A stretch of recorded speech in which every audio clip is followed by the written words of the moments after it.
The number of calls coming into Florida's child abuse hotline is up this year, and child welfare officials say the bad economy is partly to blame. Call volume rose by more than 12,000 over a 12-month period ending in October. That's 1,000 calls more a month. Officials say increased awareness about the hotline is driving more calls. They also say the poor economy is contributing to the additional abuse reports. Florida's Secretary of Children and Families says people experience more stress when they're out of work and struggling to make ends meet. John Cooper says there's more substance abuse in hard economic times, and that tends to lead to more child abuse. You have a family sitting down at the dinner table, and they're not asking each other, hey, what happened at work today? What happened in school today? They're worrying about, how do we pay our mortgage payment? How do we pay our rent?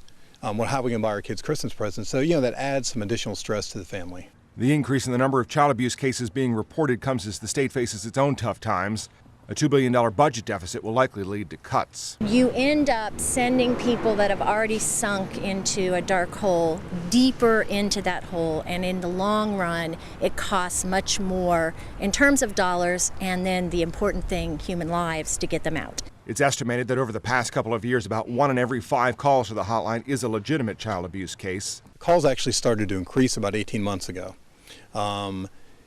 The increase in volume was pretty steady for about 12 months, and this current fiscal year, we're probably on pace with the same numbers we had last year. The agency also said it needs more child protection workers to make sure that reports of abuse are being properly investigated.